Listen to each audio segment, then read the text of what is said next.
नमस्कार, ये आकाशवाणी शिमला है। अब आप राजकुमारी चंदेल से प्रादेशिक समाचार सुनिए। आज के मुख्य समाचार। मुख्यमंत्री ने कहा, शानन जल विद्युत परियोजना को हिमाचल को सौंपने को लेकर उच्चतम न्यायालय का दरवाजा खटखटाएगी राज्य सरकार। वर्षा व बादल फटने की पूर्व चेतावनी के लिए प्रदेश में स्थापित होंगे 48 स्वचालित मौसम केंद्र। फ्रांस की एक एजेंसी देगी 890 करोड़ रुपए की मदद।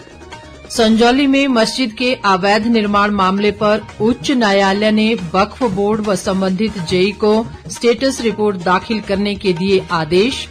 और देश व प्रदेश में श्रद्धा और उल्लास के साथ मनाया गया गणेश चतुर्थी का पर्व। अब समाचार विस्तार से। राज्य सरकार शानन जलविद्युत परियोजना को लेकर उच्चतम न्यायालय का रुख करेगी। मुख्यमंत्री सुखविंदर सिंह सुक्खू ने आज शिमला में ऊर्जा विभाग के अधिकारियों के साथ एक बैठक में बताया कि जोगिंद्रनगर में 110 मेगावाट की शानन जलविद्युत परियोजना को हिमाचल को सौंपा जाना चाहिए, क्योंकि पंजाब के पक्ष में इस परियोजना की लीज अवधि समाप्त हो चुकी है। मुख्यमंत्री ने प्रदेश के लोगों को अधिकतम लाभ पहुंचाने के लिए उचित दावों को न्यायालय में पेश करने की जरूरत पर बल दिया। उन्होंने कहा कि सर्वोच्च न्यायालय से पंजाब सरकार को ये परियोजना हिमाचल को सौंपे जाने को लेकर आदेश जारी करने का आग्रह किया जाएगा। सुखविंदर सिंह सुक्खू ने कहा कि इस मामले को केंद्र और पंजाब सरकार के समक्ष भी रखा जाएगा।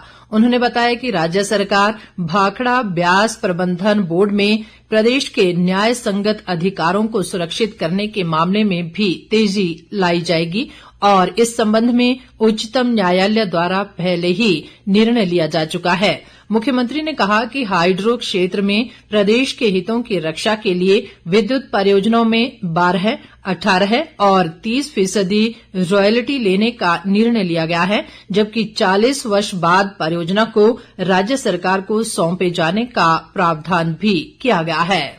इस बीच प्रदेश में मौसम संबंधी आंकड़ों की सटीकता और जलवायु संबंधी चुनौतियों से त्वरित निपटने के लिए मुख्यमंत्री सुखविंदर सिंह सुक्खू की उपस्थिति में शिमला में राज्य सरकार ने भारत मौसम विज्ञान विभाग के साथ एक समझौता ज्ञापन हस्ताक्षरित किया है।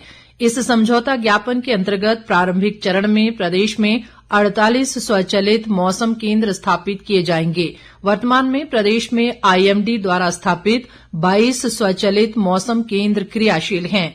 मुख्यमंत्री ने कहा कि मौसम केंद्रों का ये तंत्र स्थापित होने से प्रदेश में पूर्व चेतावनी प्रणाली और आपातकालीन स्थितियों जैसे अत्यधिक वर्षा, बाढ़ और बादल फटने की घटनाओं का बेहतर तरीके से प्रबंधन सुनिश्चित होगा। इसके अतिरिक्त प्रदेश सरकार की विस्तृत आपदा और जलवायु जोखिम न्यूनीकरण परियोजना के लिए फ्रांस की एजेंसी एएफडी के साथ सहमति बनी है, जिसके अंतर्गत एएफडी परियोजना के लिए 890 करोड़ रुपए उपलब्ध करवाएगी। मुख्यमंत्री ने कहा कि आपदा के कुशल प्रबंधन व हेलीपैड निर्मित करने के साथ साथ आपदा प्रबंधन के लिए एक राज्य संस्थान की स्थापना की जाएगी और एक नई राज्य आपदा प्रतिक्रिया बल कंपनी का गठन भी किया जाएगा।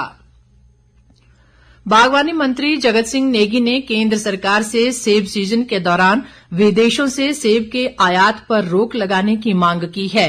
उन्होंने कहा कि विदेशों से आयात होने वाले सेब के कारण प्रदेश के बागवानों को भारी नुकसान होता है और सेब का आयात शुल्क बढ़ाया जाना चाहिए। जगत सिंह नेगी ने कहा कि विदेशी सेब पर आयात शुल्क 75 से 50% किया गया है, जिसे अब और घटाने की बात हो रही है। उन्होंने कहा कि इससे हिमाचल के सेब बागवानों को नुकसान होगा। बागवानी मंत्री ने कहा कि भारत में इस समय 32 देशों से 5 लाख टन सेब आयात हो रहा है। स्वास्थ्य मंत्री धनीराम शांडिल ने बच्चों से पढ़ाई के साथ साथ खेलों में भी बढ़ चढ़कर भाग लेने का आह्वान किया है।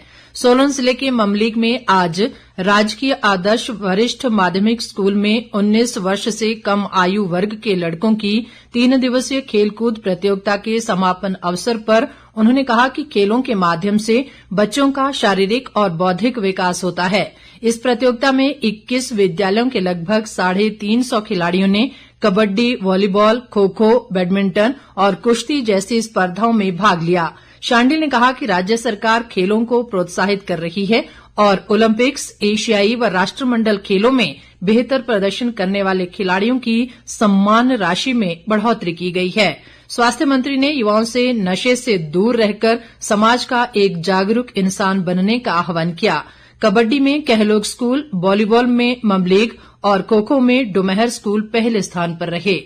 शिमला के उपनगर संजौली में मस्जिद के अवैध निर्माण मामले पर उच्च न्यायालय ने वक्फ बोर्ड और संबंधित जेई को फटकार लगाते हुए स्टेटस रिपोर्ट दाखिल करने के आदेश दिए हैं। मामले की अगली सुनवाई 5 अक्टूबर को होगी। हिंदू संगठन के वकील जगतपाल ने आज शिमला में बताया कि वक्फ बोर्ड ने सरकारी जमीन पर अतिक्रमण करके ये मस्जिद बनाई है। अदालत ने वक्फ बोर्ड से मस्जिद की 5 मंजिलें बनाने और इससे स्थानीय लोगों को हो रही परेशानियों के संबंध में भी जवाब मांगा है। उन्होंने कहा कि जब 2.5 मंजिल मस्जिद का नक्शा पास था तो वो 5 मंजिला कैसे बन गई। वक्फ बोर्ड के वकील भूप सिंह के मुताबिक उन्हें सिर्फ 1 मंजिल के निर्माण की जानकारी है, लेकिन मस्जिद की 4 मंजिलें बनाने की कोई जानकारी नहीं है। वक्फ बोर्ड के स्टेट ऑफिसर कुतुबुद्दीन का कहना है कि जिस जमीन पर मस्जिद बनी है वो वक्फ बोर्ड की है और रिकॉर्ड में सिर्फ 1 मंजिल दर्ज है। उन्होंने कहा कि बाहरी राज्यों से आए मुस्लिम समुदाय के लोगों ने स्थानीय मस्जिद कमेटी को दरकिनार कर अवैध रूप से मस्जिद की 4 और मंजिलें बना दी हैं। देश सहित प्रदेश भर में आज गणेश चतुर्थी का त्यौहार श्रद्धा और उल्लास के साथ मनाया गया। ये दिन ज्ञान, समृद्धि और सौभाग्य के प्रतीक भगवान गणेश के जन्मोत्सव के रूप में मनाया जाता है। लोग अपने घरों में मिट्टी से बनी भगवान गणेश की प्रतिमाएं स्थापित करते हैं। 10 दिन तक चलने वाले उत्सव के दौरान बप्पा की पूजा करते हैं और अंतिम दिन प्रतिमा को धूमधाम से विसर्जित किया जाता है। इस दिन को विनायक चतुर्थी और गणेश उत्सव भी कहते हैं। राजधानी शिमला सहित प्रदेश के विभिन्न हिस्सों में गणेश चतुर्थी के अवसर पर कई धार्मिक आयोजन किए गए। प्रदेश भाजपा मीडिया प्रभारी कर्ण नंदा ने कांग्रेस पार्टी पर अपनी गारंटियों से पलटने का आरोप लगाया है। उन्होंने कहा कि सत्ता में आने से पहले कांग्रेस पार्टी ने प्रदेश की सभी महिलाओं को 1500 रुपए देने की गारंटी दी थी, लेकिन अब इसमें शर्तें लगाई जा रही हैं। कर्ण नंदा ने कहा कि राज्य सरकार के मुताबिक अब परिवार की सिर्फ एक महिला को ही 1500 रुपए मिलेंगे। उन्होंने कहा कि पिछले 1.5 वर्ष में इंदिरा गांधी प्यारी बहना सुख सम्मान निधि योजना के तहत 18 से 60 वर्ष की आयु की लगभग 8 लाख महिलाओं ने आवेदन किए हैं, जिनमें से मात्र 28,249 महिलाओं को ये राशि जारी हुई है। नंदा ने कहा कि 2,384 आवेदन पात्रता पूरी न होने के कारण रद्द किए गए हैं। उन्होंने आरोप लगाया कि कांग्रेस पार्टी द्वारा झूठी गारंटी देकर महिलाओं को ठगा गया है। शिमला जिले के रामपुर में 3 से 7 सितंबर तक अग्निवीर भर्ती रैली में 2,800 युवाओं ने शारीरिक योग्यता परीक्षा दी है। सेना भर्ती कार्यालय शिमला की भर्ती निदेशक कर्नल पुष्पेंद्र कौर ने बताया कि ये भर्ती रैली शिमला, सोलन, किन्नौर और सिरमौर जिलों के युवाओं के लिए आयोजित की जा रही है। उन्होंने कहा कि आज सिरमौर जिले के लगभग 500 युवाओं ने सेना में सैनिक सामान्य ड्यूटी के लिए शारीरिक योग्यता व शारीरिक माप परीक्षा दी। भर्ती निदेशक ने बताया कि कल 8 सितंबर को मेडिकल टेस्ट होगा, जबकि 9 सितंबर तक भर्ती रैली संपन्न होगी। चयनित अग्निवीरों को ईमेल के माध्यम से सूचित किया जाएगा। राधा अष्टमी के दिन डल झील में होने वाले शाही स्नान के लिए चंबा के ऐतिहासिक चरपट नाथ मंदिर में भगवान भोलेनाथ कैलाश मानसरोवर के लिए छड़ी यात्रा रवाना हुई। डल झील में शाही स्नान 11 सितंबर को होगा और इसके साथ ही मणिमहेश की पवित्र यात्रा संपन्न होगी। प्रदेश विश्वविद्यालय शिमला ने सभी संबद्ध सरकारी व गैर सरकारी कॉलेजों में स्नातक और शास्त्री कक्षाओं में प्रवेश लेने की अंतिम तिथि 12 सितंबर तक बढ़ा दी है। विश्वविद्यालय के कुल सचिव वीरेंद्र शर्मा ने बताया कि जो विद्यार्थी किसी कारणवश तय समय में प्रवेश नहीं ले पाए हैं, उनकी सुविधा के लिए ये निर्णय लिया गया है। उन्होंने सभी कॉलेजों को इन आदेशों को लागू करने के निर्देश दिए हैं। अंत में मुख्य समाचार एक बार फिर। मुख्यमंत्री ने कहा, शानन जल विद्युत परियोजना को हिमाचल को सौंपने को लेकर उच्चतम न्यायालय का दरवाजा खटखटाएगी राज्य सरकार। वर्षा व बादल फटने की पूर्व चेतावनी के लिए प्रदेश में स्थापित होंगे 48 स्वचालित मौसम केंद्र। फ्रांस की एक एजेंसी देगी 890 करोड़ रुपए की मदद। संजौली में मस्जिद के अवैध निर्माण मामले पर उच्च न्यायालय ने वक्फ बोर्ड व संबंधित जेई को स्टेटस रिपोर्ट दाखिल करने के दिए आदेश। और देश व प्रदेश में श्रद्धा और उल्लास के साथ मनाया गया गणेश चतुर्थी का पर्व। इसके साथ ही ये समाचार बुलेटिन समाप्त हुआ। नमस्कार।